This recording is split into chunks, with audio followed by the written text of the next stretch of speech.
Hello बच्चों, नमस्कार। कैसे हैं आप सभी लोग। तो आशा करती हूँ सभी बच्चे हमारे स्वस्थ और मस्त होंगे और अपनी पढ़ाई को कंटिन्यू कर रहे होंगे। ठीक है, क्योंकि पढ़ाई करना बहुत ही ज़्यादा इम्पॉर्टेंट है और वो भी अब टाइम आपका बहुत ही ज़्यादा लेट हो गया है। ठीक है, आप लोगों का 10 अक्टूबर बीत चुका है। अब आप लोगों को बहुत ही तेज पढ़ाई रफ्तार आप लोगों को अपनी तेज करनी होगी, फिर जाके आप लोगों की सारी पढ़ाई कंप्लीट होगी। क्योंकि एक सब्जेक्ट है नहीं। ठीक है, अगर आप क्लास 10th में है 6 सब्जेक्ट है और अगर 12th में है 5 सब्जेक्ट है और सभी सब्जेक्ट को पूरा आप लोगों को टाइम देना है, पूरा समय देना है। ठीक है, किसी एक सब्जेक्ट के साथ आप लोगों को नाइंसाफी नहीं करना है। देखिए, अगर आप किसी एक सब्जेक्ट के साथ नाइंसाफी करेंगे तो वो भी आपके साथ नाइंसाफी करेगा। तो वो चीज आप लोगों को करनी नहीं है। सभी के साथ एक ही व्यवहार करना है। ठीक है, क्योंकि सभी को एक साथ पढ़ना है। क्योंकि सभी के अंक जो है 100 नंबर होते हैं और 100 नंबर आपको वो दिलाएंगे, लेकिन आपको सभी के साथ वही बिहेव करना होगा।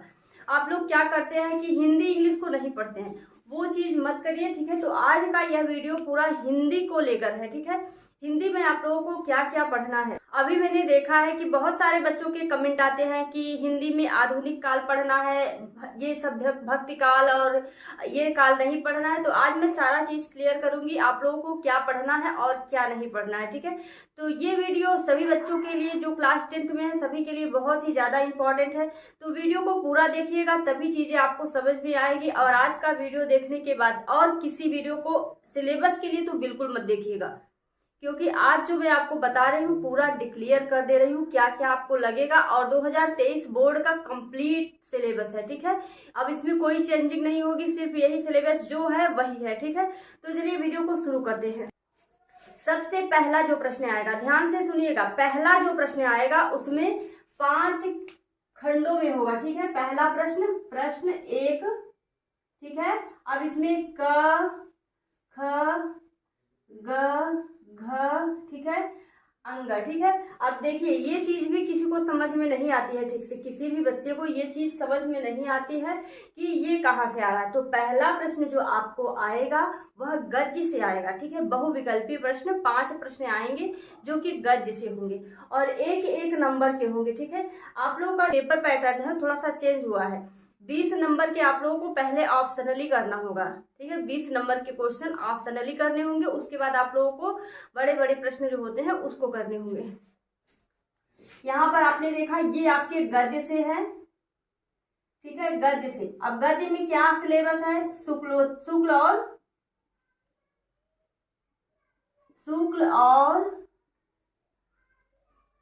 शुक्लोत्तर युग। ठीक है,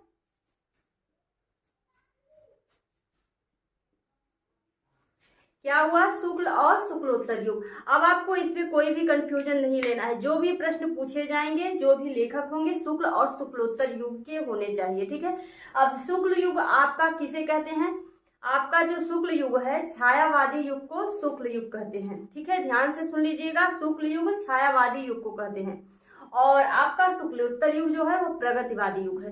तो यही दो आपके गद्य से पूछे जाएंगे। ध्यान रखिएगा इस बात का, पूरा प्रश्न नहीं पूछा जाएगा, चाहे आप हिंदी का पूरा किताब ही रट डालो। ठीक है, कोई फायदा नहीं होने वाला है।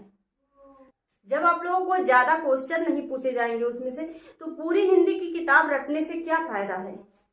ठीक है, जो अभी नई बुक लेंगे उनके लिए तो कोई दिक्कत नहीं होगी, क्योंकि उनके बुक में वही प्रश्न दिए जाएंगे जो आप लोगों के लिए इम्पोर्टेंट है। ठीक है, लेकिन जो बच्चे पुरानी किताब को लेकर पढ़ रहे हैं, अपने बड़े भाई बहन की किताब लेकर पढ़ रहे हैं, उनके लिए थोड़ा देखने की बात है, ध्यान देने की बात है। तो ये चीज आप लोग समझ लीजिए कि जो शुक्ल और शुक्लोत्तर युग का है वही आएगा। और एक बात मैं और बता दूं कि बहुत से बच्चे सोचेंगे कैसे हम लोग क्लियर करेंगे कि कौन सा शुक्ल युग का है कौन सा शुक्लोत्तर युग का है। तो मैं आपको सारे प्रश्न आपको निकाल कर दूंगी कौन सा शुक्ल का शुक्लोत्तर का है। ठीक है, और कुछ भी नहीं पढ़ना है। आगे हम लोग बात करेंगे काव्य का। अब देखिए जो दूसरा प्रश्न पूछा जाता है, मैंने बहुत सोच समझकर ये वीडियो आप लोगों के लिए बनाया है, क्योंकि अब किसी बच्चे के मन में ये डाउट नहीं होना चाहिए कि क्या आएगा, ये भी पेपर में पढ़ाया जाए, ये भी आएगा पेपर में, ये भी आएगा पेपर में, ये चीज नहीं सुनने को मिले। ठीक है, और शुक्ल और शुक्लोत्तर युग का सारा प्रश्न मैं आप लोगों को दूंगी। ठीक है, तो अगर आप लोगों ने अभी तक चैनल को सब्सक्राइब नहीं किया है तो चैनल को सब्सक्राइब कर लीजिए और बेल आइकन को भी दबा लीजिएगा, ताकि सभी के नोटिफिकेशन आप लोगों को मिल जाए। चलिए देखिए दूसरा प्रश्न जो आता है हिंदी में, ध्यान से सुनिएगा। प्रश्न 2, जो 2 प्रश्न पूछे उसमें भी वही होता है, क ख ग घ अंग, ठीक है। अब इसमें भी 5 प्रश्न, एक एक नंबर, ठीक है, एक एक नंबर आप लोगों को मिलेगा, ठीक है। और यहाँ पर आपका क्या सिलेबस है, सिर्फ आपको रीतिकाल पढ़ना है और आधुनिक काल पढ़ना है, आगे कुछ भी नहीं पढ़ना है, ठीक है। रीतिकाल और आधुनिक काल का क्लास 10th का मैंने पढ़ा दिया है आप लोगों को, जो जो प्रश्न पूछे जाएंगे, जो जो लेखक इंपॉर्टेंट है, ठीक है, वो सब मैंने आप लोगों को दे दिया। और मैंने आप लोगों को उनकी रचनाएं भी एक वीडियो में दे दिया है, तो उसको जाकर आप प्लेलिस्ट में देखोगे, आपको मिल जाएगा, उसको जाकर पढ़िए, और कुछ भी नहीं पढ़ना है। बहुत सारे लोग आपको कंफ्यूज करेंगे, ये प्रश्न वो प्रश्न, मैं आपको साफ साफ क्लियर कर दूं, आपको नहीं पढ़ना है, ठीक है। रीतिकाल आधुनिक काल बस इतना ही पढ़ना है। काव्य से जो दूसरा प्रश्न पूछा जाएगा काव्य से पूछा जाएगा, ठीक है, काव्य से पूछा जाएगा। और आपका रीतिकाल और आधुनिक काल, ठीक है, यही 2 में से आपके प्रश्न आएंगे, ठीक है, बाकी सारे रेड्यूस हैं। अब मैंने वहां पर आपको पढ़ाया है कि आधुनिक काल को कितने भागों में बांटा गया है, रीतिकाल को कितने भागों में बांटा गया है, पूरा आप लोगों को पढ़ाया है, ठीक है। और उसके बाद जो तीसरा प्रश्न पूछा जाता है, अब यहाँ पर आपको कोई डाउट नहीं होना चाहिए, किसी को डाउट है तो कमेंट करके पूछ सकता है, ठीक है। मैं आप लोगों को बता दूं, कमेंट करने में बिल्कुल भी झिझक मत करिए। अब हमारा जो तीसरा प्रश्न होता है वह गद्य से प्रश्न पूछे जाते हैं, माने कि आपको गद्यांश दे दिया जाता है, गद्यांश रहता है थोड़ा सा पैराग्राफ की तरह, उसमें से आपको 3 प्रश्न पूछे जाते हैं जिसके आपको आंसर उस गद्यांश से देने होते हैं, ठीक है, उस गद्यांश को पढ़ के उसके आंसर देने होते हैं। तो उसके लिए आपको क्या करना होता है, देखिए, एक तो आपका पूछा जाता है रेखांकित 3 प्रश्न पूछे जाते हैं। एक तो पाठ का नाम पूछा जाता है, पाठ का नाम, ठीक है। दूसरा जो पूछा जाता है वह पाठ का नाम, लेखक का नाम, ठीक है। और दूसरा प्रश्न जो पूछा जाता है उस पैराग्राफ से कोई भी बीच में से प्रश्न उठा के पूछ लेते हैं, ठीक है। और तीसरा प्रश्न जो पूछा जाता है वह रेखांकित अंश की व्याख्या कीजिए, ठीक है, रेखांकित अंश की व्याख्या करना है, ठीक है। तो आप लोगों को उसमें रेखांकित अंश की व्याख्या कैसे करना होता है, देखिए, पैराग्राफ दिया हुआ है, देख रहे हैं, ठीक है।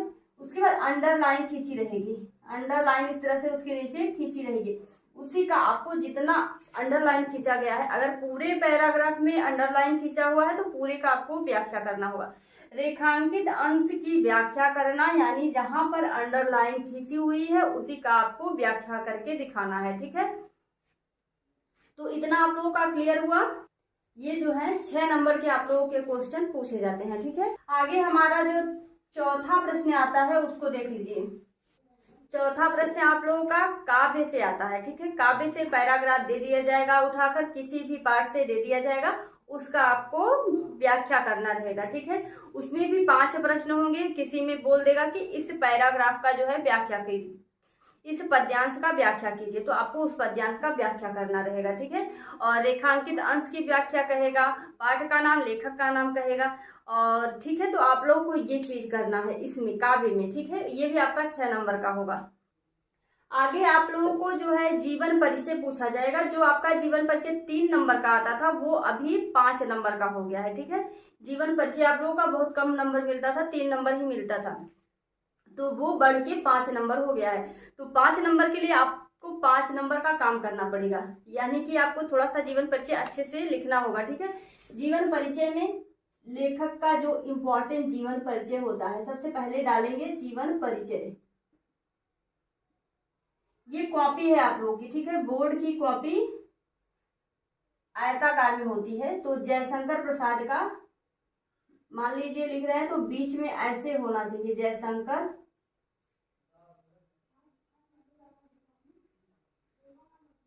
प्रसाद, ठीक है। यहाँ लिखिए आप लोगों ने जयशंकर प्रसाद। अब यहाँ नीचे से लिखना स्टार्ट कीजिए। सबसे पहले डालिए जीवन परिचय,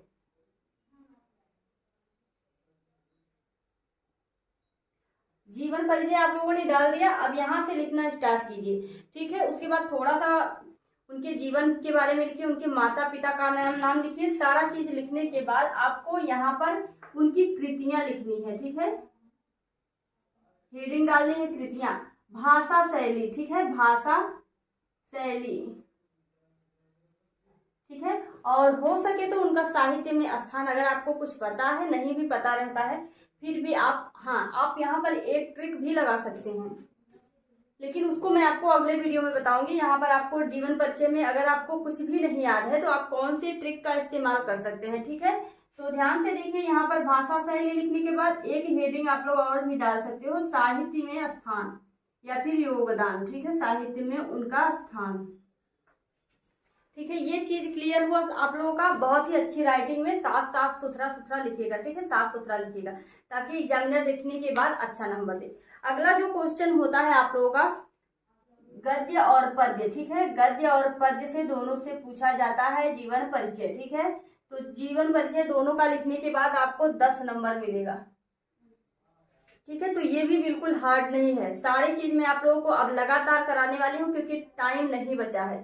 अब आप लोगों के पास टाइम नहीं बचा है, इसलिए खेलना कूदना कम करिए और पढ़ाई पे फोकस करिए। और आप लोग सभी सब्जेक्ट तो बहुत दिन से पढ़ रहे हैं, हिंदी को नहीं पढ़े हैं, जो कि आपका बोर्ड एग्जाम में नंबर कम करने वाला है, तो उससे दुश्मनी नहीं लीजिए, ठीक है। काम करना शुरू कीजिए, हिंदी को भी लगातार पढ़ना स्टार्ट कीजिए। हिंदी को सिर्फ 1 घंटा दीजिए, 24 घंटे में 1 घंटे हिंदी को दीजिए। पूरा आपको 99 नंबर नहीं दिलाया तो नाम बदल दूंगी। अगला जो क्वेश्चन होता है वह संस्कृत से होता है, ठीक है, संस्कृत से आता है। जो आप लोगों का अनिवार्य संस्कृत होता है उसमें भी कुछ चैप्टर दिए हुए हैं, आपको पढ़ने पड़ेंगे। अगर आपको अच्छा नंबर लेना है तो उसको पढ़ना पड़ेगा, ठीक है। चैप्टर्स को थोड़ा थोड़ा नहीं, कुछ तो ये आपको समझ लेना है कि कौन से चैप्टर में आखिर क्या दिया है, कौन से चैप्टर में क्या दिया है, ये चीज जानना बहुत ही ज्यादा इंपॉर्टेंट है, ठीक है। सारे लेसन को जैसे आप लोग पढ़ रहे हैं तो उनको ये जानना जरूरी है कि कौन से लेसन में क्या है।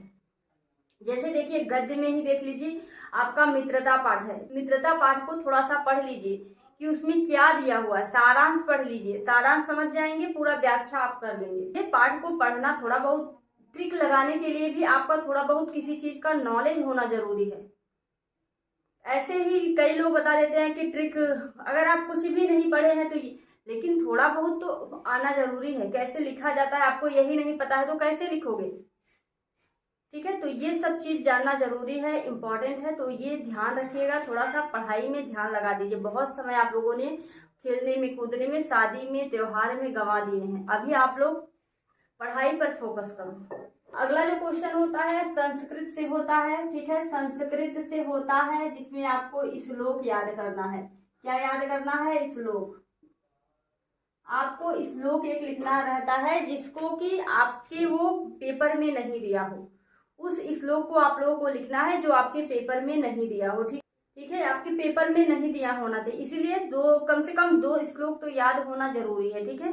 क्योंकि मान लीजिए कि जो आपका आता है संस्कृत से श्लोक का अनुवाद लिखने के लिए, मान लीजिए उसमें दे दिया है जो आप याद किए हो, एक याद किए हो तो कंफ्यूजन होगी, दिक्कत होगी आपको।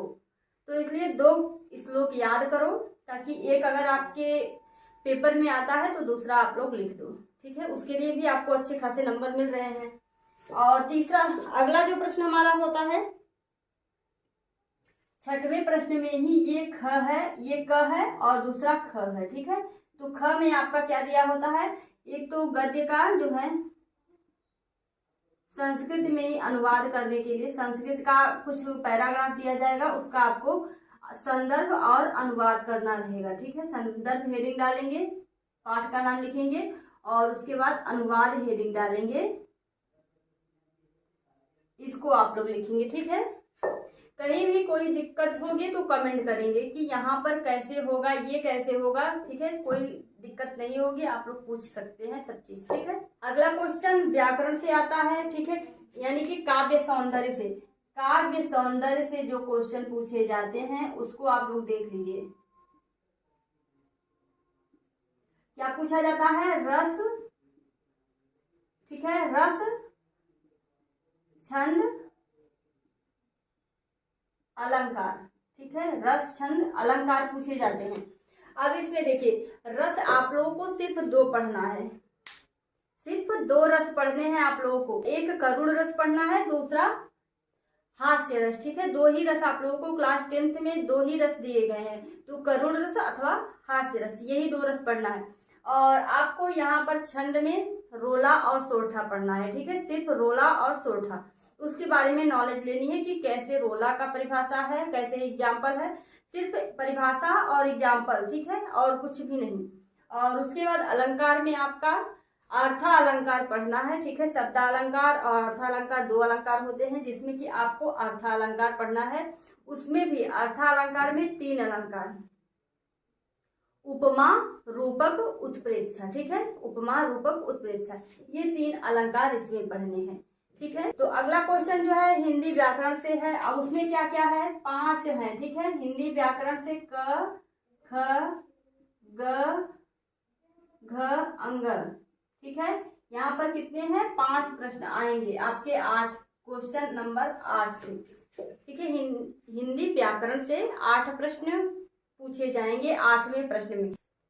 उपसर्ग में आपको क्या क्या पढ़ना है, सिलेबस में उपसर्ग में आप देखोगे अ, ठीक है।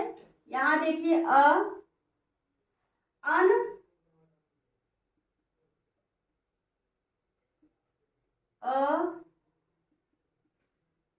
अन, अधि। अब यहाँ पर आप देखेंगे 8वें का जो क पूछा जाता है उसमें आपका उपसर्ग होता है। उपसर्ग यानी आगे का जो होता है उसे उपसर्ग कहते हैं। तो यहाँ अ, अन, अधि, अप, अनु, उप, सह, निर, परि, अभि, इतना ही आपके सिलेबस में है, ठीक है। अब आप लोग आगे का ये पता नहीं ये आएगा वो आएगा, ये चीज नहीं करना है, ठीक है। ये सारे को आप शब्द बनाना सीख लो। जैसे यहाँ देखिए अ है अमन, ठीक है, अयोग्य, असुविधा, ठीक है, इसके कई बनते हैं। यहाँ पर अन है अनमोल, अनभिज्ञ, ठीक है। कई सारे शब्द हैं जो आपको आते रहेंगे क्या, पहले प्रैक्टिस कर लो। बोर्ड में जाकर जब कॉपी मिलेगी तब आप प्रैक्टिस करना स्टार्ट मत करो, अभी से प्रैक्टिस शुरू करो। अन का अनमोल, अनभिज्ञ, ठीक है। अधि का अधिकार, अधिकार, अधिराज, बहुत सारे शब्द हैं जो आप लोग लिख सकते हो। यहाँ देखिए अप दिया हुआ है, अपमान, ठीक है। और मैं सारे आप लोगों को क्लियर करा दूंगी, लेकिन आप फिलहाल यहाँ पर हम सिलेबस की बात कर रहे हैं तो सिलेबस पर आते हैं, ठीक है। अगला जो है यहाँ पर देखिए ख में प्रत्यय आता है, क्या आता है, प्रत्यय। तो प्रत्यय में क्या क्या है जो आपके बोर्ड एग्जाम में पूछा जा सकता है उसको हम लोग देखेंगे। तो प्रत्यय में आप देख सकते हैं कि प्रत्यय में आप लोगों के सिलेबस में इतना ही पूछा जाएगा, ठीक है। आई है, ठीक है, तो पढ़ाई लिखाई आप कुछ भी लिख सकते हो। और ध्यान रखिएगा क्वेश्चन में देखिएगा कितना पूछा है, 2 शब्द बोलेगा कि आपको इसको करके 2 शब्द लिखना है, ठीक है, तो 2 शब्द लिखिएगा।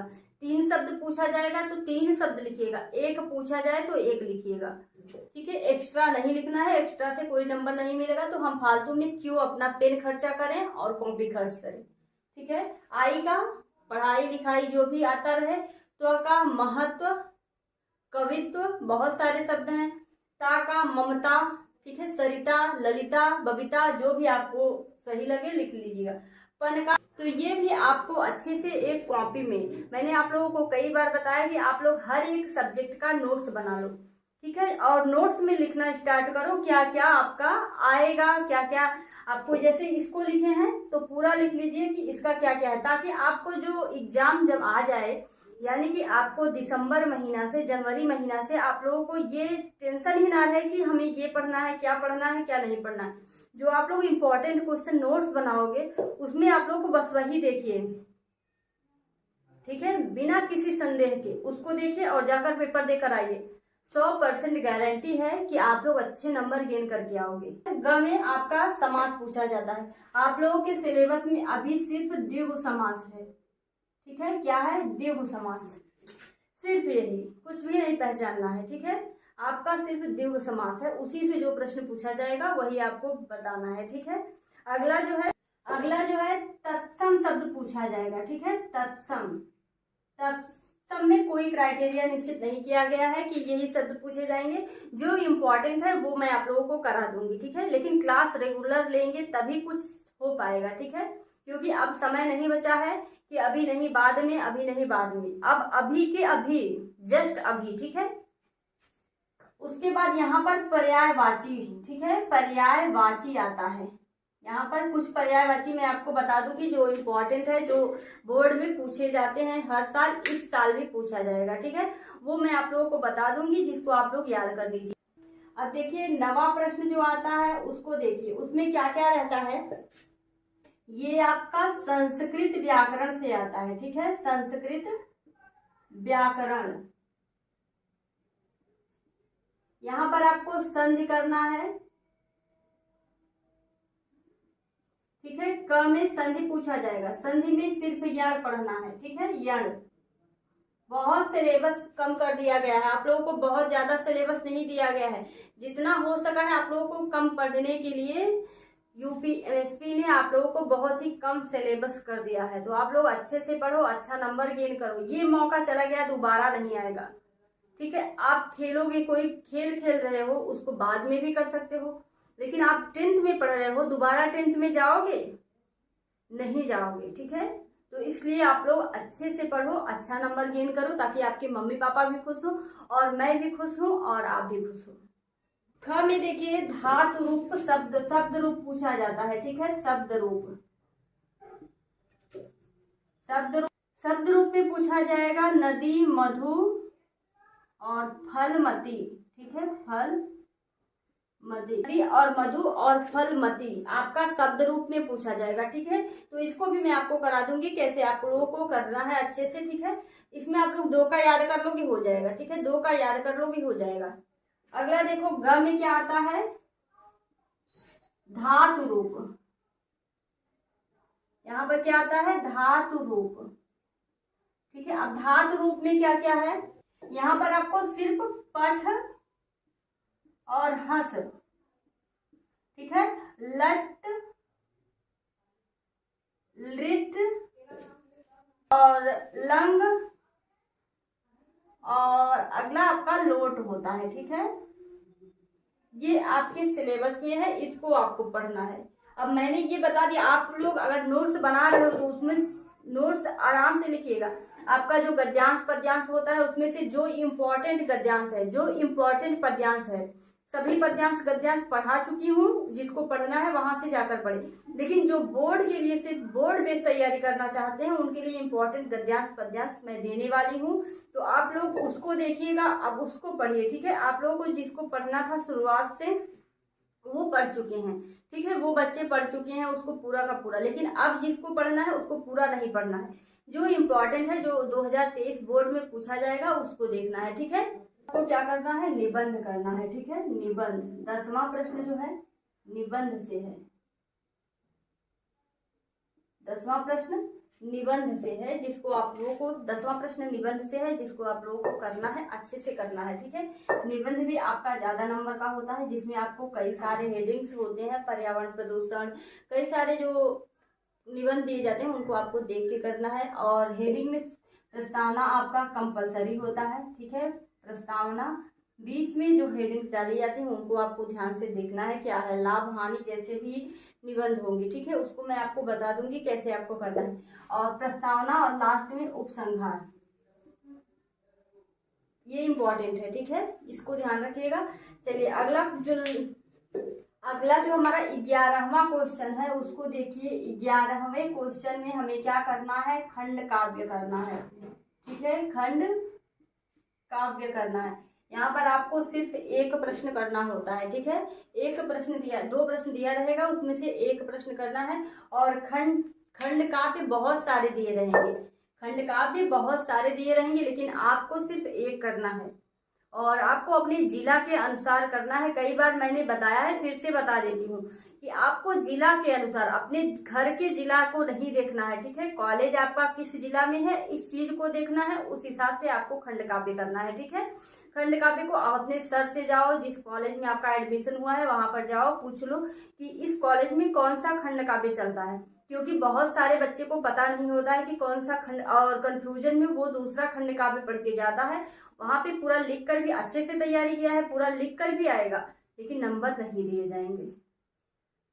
तो बेटा आप लोग क्लियर कर लो, अब टाइम नहीं बचा है, ठीक है। खंड काव्य पूछ लो कि कौन सा चलता है, ताकि उसको भी थोड़ा बहुत पढ़ लो।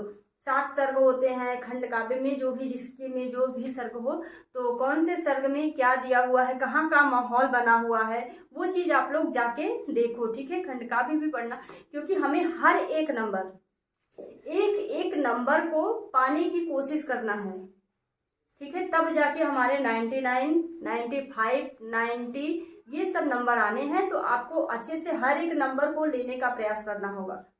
ये नहीं सोचना होगा कि अरे ये तो 1 नंबर का है। सभी को लेंगे, 1 नंबर, 10 नंबर, 5 नंबर, सभी को लेंगे, एक भी नहीं छोड़ेंगे, सभी को लेना है, ठीक है। उतने जोश रखो, उतना ताकत रखो कि हाँ हमको करना है। और इसके लिए सबसे ज्यादा इंपॉर्टेंट है रेगुलरिटी, ठीक है। रेगुलर कोई काम करेंगे तो सब आप लोगों की आसान हो जाएगा, ठीक है। तो सब लोग आसान है, सब चीज को आसान कर दो, ठीक है। तो चलिए सभी लोग, मैंने आप लोगों को पूरा क्लियर कर दिया है कि आप लोगों को क्या क्या करना है, सारे प्रश्नों को समझा दिया है। अब आप लोगों को सिलेबस में भी कंफ्यूजन नहीं होना चाहिए कि सिलेबस में क्या है और क्या पूछा जाएगा। मेरे हिसाब से जो भी यह वीडियो देखेगा बच्चा, बिल्कुल उसकी कंफ्यूजन नहीं होनी चाहिए। अगर आप लोगों को कहीं भी कंफ्यूजन लगती है तो कमेंट करके जरूर पूछिएगा। और वीडियो अच्छा लगा हो, अगर नॉलेज की बात आप लोगों को मिली हो तो लाइक कर दीजिए और दोस्तों को भी शेयर कर दीजिए, ताकि उन्हें भी नॉलेज की बात, ये जानकारी सिलेबस के लिए जिसको दिक्कत होती है वो सब जान लें, ताकि आपका एहसान माने। तो शेयर भी जरूर कर दीजिएगा ज़्यादा से ज़्यादा। और चलिए मिलते हैं नेक्स्ट वीडियो में और भी अच्छे टॉपिक के साथ। Bye bye.